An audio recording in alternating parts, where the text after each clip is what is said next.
할렐루야. 출애굽기 20장에는 십계명이 주어집니다. 십계명은 이스라엘 백성들한테 주어진 것이, 이걸 그냥 신장에 나오듯이 그렇게 내 이웃을 내가 너희를 사랑하는 것처럼 내 이웃을 내 몸처럼 사랑하라. 예수님께서 이렇게 한 계명으로 압축해가 이렇게 주시죠. 그런데 그 하나님이 우리를 어떻게 사랑하는지 그들은 본 적이 없습니다.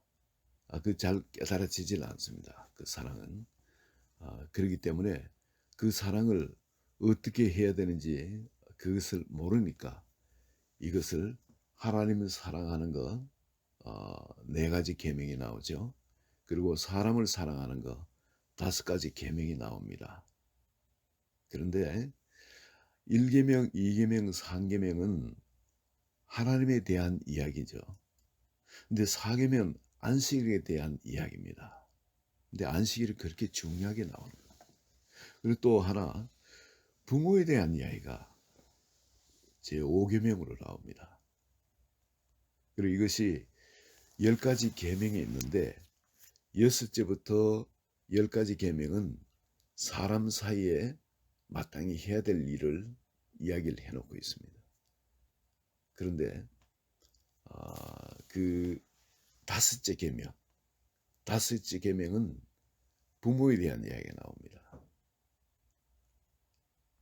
그 부모가 그 중간에 있죠.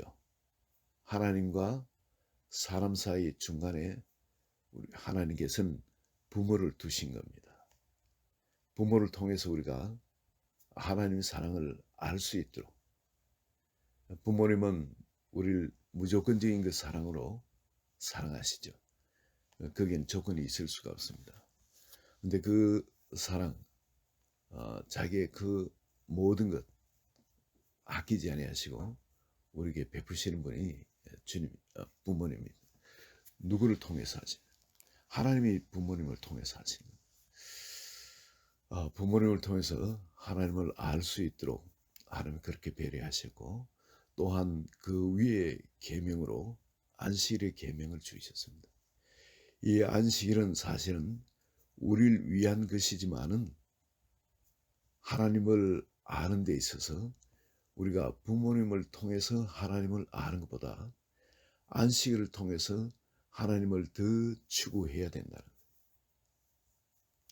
그 안식일은 전적으로 그날은 다른 아무것도 하지 말라 그러죠. 그날은 오직 하나님께 예배하고 또 하나님 안에서 또 하나님을 찾으면서 또 그 말씀을 묵상하고 또 하나님 더 알아가는 날이 바로 안식일입니다. 그 안식일은 왜 그렇게 중요하냐? 그 안식일을 지키지 않으면은 하나님과 우리의 관계가 깨어지기 때문에 그렇습니다. 우리가 몸은 줄 예배에 들어가더라도 우리 마음은 하나님께 멀어지기가 참 쉽습니다. 우리 얼마나 죄성이 많은 존재인지 우리가 끊임없이 하나님께 붙들려 있지 않으면은 우리 자신을 법적으로라도 육체적으로 우리를 쳐서라도 하나님의 전에 있지 않으면은, 하나님을 찾는 자리에 있지 않으면은 우리는 세상 물길에 휩쓸려 가는 것을 하나님이 잘 아십니다. 세상은 끊임없이 타락합니다. 스스로 좋아진 적이 없습니다. 끊임없이 타락합니다. 스스로 타락해요. 우리 자신도 역시 마찬가지. 내버려두면 어떤 더 선해지는 것이 아니라 우리 속에 더러운 것이 끊임없이 나옵니다. 점점 그 휩쓸려 들어갈 거예요. 저도 부끄러운 이야기지만은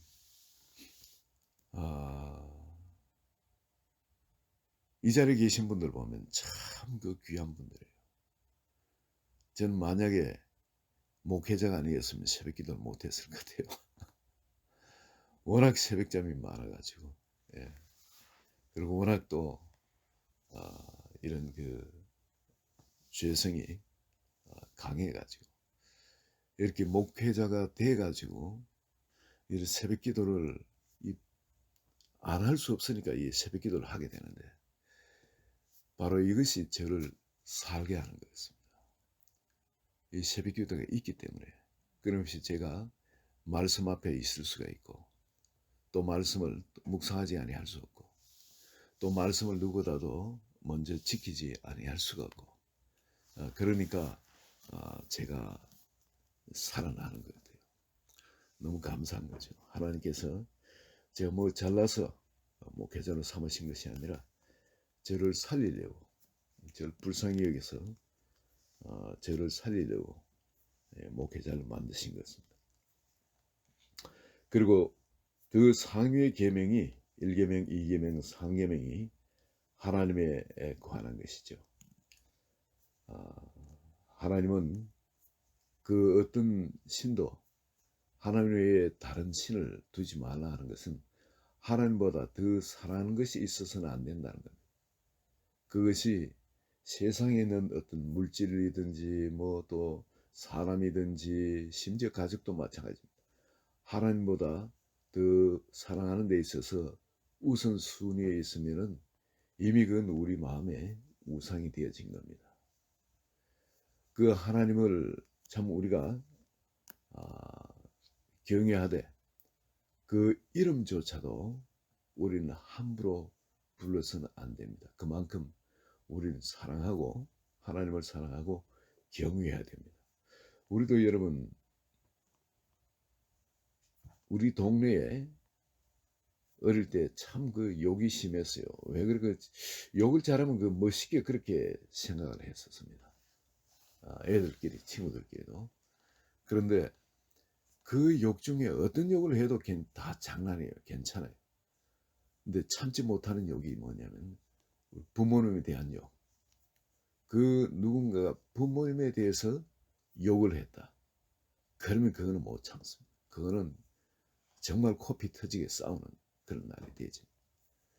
그 바로 뭐 누가 가르쳐서 그런 게 아니죠. 나 부모님을 사랑하기 때문에 그랬습니다. 그 부모님을 그렇게 존중하기 때문에 그랬어요. 어떤 오점이라도 부모님에겐 터치돼서는 안 되는 겁니다. 아무리 부모님이 세상 보기에 정말 불구자이고 어떤 가난하고 부족하고 그럴지라도 그 부모님에 대한 욕은 자식이 참을 수가 없는 겁니다. 우리 하나님에 대한 사랑함과 존중함이 이렇게 있어야 된다는 겁니다. 하나님 대해서. 그리고 또 세상에 어떤 형상, 다른 형상을 만들지 말라는 겁니다. 그 하나님의 형상으로 어떤 다른 것을 이 땅에 만들지 말라는 거예요. 그러면은 사람들은 참 이상하게 그 보이지 않는 하나님, 그걸 보이는 어떤 형상으로 만들면은 그것이 우상이 되어집니다. 마음속에 그 하나님에 대한 자기대로의 그 상상이 그 속에 가해져 가지고 그것을 세상에 어떤 구체화시킵니다. 근데 하나님 우리가 도무지 말로는 표현하실 수가 없는 분입니다. 기묘자라 모사라 그럽니다. 도무지 말로 설명할 수 없는 분이 하나님이십니다. 하나님은 영이십니다. 그렇기 때문에 그 하나님을 보이는 어떤 형상으로 만든다는 것은 이미 우리가 죄를 짓는 거예요. 다른 하나님을 쫓고 있는 거예요. 뭔가 마음에 그 하나님이 잘 안 느껴지고 안 보여지니까 어떤 다른 형상이라도 비슷한 걸 만들어가 대체하려는 거예요. 마음속에. 눈은 보이는 어떤 육의 그것을 쫓으라는 거예요. 근데 하나님은 무소부재하신 하나님. 우리의 모든 것 되시는 바로 그 하나님. 우리가 그 하나님을 영이 추구할 때 육이나 혼이 아닙니다. 영이 그 하나님을 추구할 때 그 하나님을 만날 수가 있습니다. 하나님이 영적 존재이기 때문에. 그래서 하나님이 영이시니 예배하는 자가 신령과 진정으로 예배할지니라. 이 신령이라는 게 푸뉴마 영입니다. 영과 이 진정으로 가는 말은 이게 원래는 그 알레데이아 진리 가는 말인데 진리대로 성경에 쓰여 있는 그 진리대로 하나님을 예배할지니라 이 말도 되지만은 또 진정한 마음으로 속에 있는 진실함으로 하나님을 예배할지나 이 마음도 이 말씀도 됩니다. 그래서 우리 영과 진실로 또 진리로 하나님을 예배할 때 하나님을 만날 수 있는 거지. 보이는 어떤 형상을 만들 때는 이미 우리는 죄를 짓고 있는 거예요. 하나님께서 이 사랑에 대해서 어떤 계명에 대해서 우리에게 말씀을 하시지만은 왜 이들에게는 이런 방식으로 하셨을까? 살인하지 말라, 간음하지 말라, 도둑질을 하지 말라, 네 이웃에 대해서 거짓 증거하지 말라, 네 이웃의 집이나 소유를 탐하지 말라. 이런 식으로 이야기했을까? 이들은 노예 생활을 하던 사람입니다. 무슨 필기 도구가 있고 뭐 무슨 법조문이 있어가지고 복잡하면 알 수가 없습니다. 그냥 단순하게 그리고 모두가 알 수 있도록 이 십계명을 이렇게 만들어가 우리에게 주신 겁니다. 우리가 처음 십계명을 대할 때는 예수 믿고 난 다음에 여러분 우리 십계명을 대하게 되지 않습니까? 근데 그 십계명이 너무 허술해요. 우리가 봤을 때 뭔가 멋진 것도 없고 여기에 대해서는 하나님이 뭐 이렇게 사람한테 지키라고 하면 주는 것이 뭔가 좀 허접한 것 같다. 뭔가 너무 가벼운 것 같다. 이런 생각을 하게 됩니다. 그런데 이 노예로 살던 이 사람들한테 복잡한 것이 어필되지는 않습니다. 단순하게 그들이 이해될 수 있도록 이렇게 계명을 풀어가지고 쉽게 해서 주셨습니다. 그렇지만 이 계명을 자세히 들여다보면 이 계명은 바로 하나님의 사랑에 대해서 사람 사랑에 대해서 이야기하고 있는 겁니다. 그리고 이 하나님의 사랑, 사람 사랑은 예수님께서 십자가로 그 사랑을 완성시켜 주셨죠.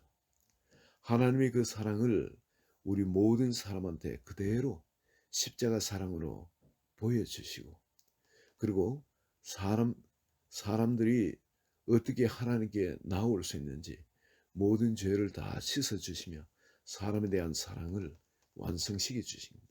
그 사랑과 또 그 공의 두 가지를 십자가에서 완성시켜 주신 것이 바로 십자가입니다.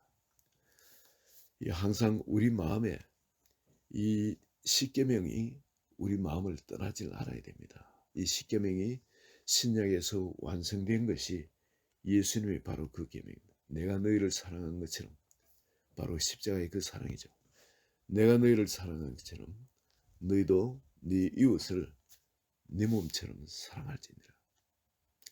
이 사랑의 법이 하나님의 법입니다. 이 아가페 사랑의 법이 하나님의 법입니다.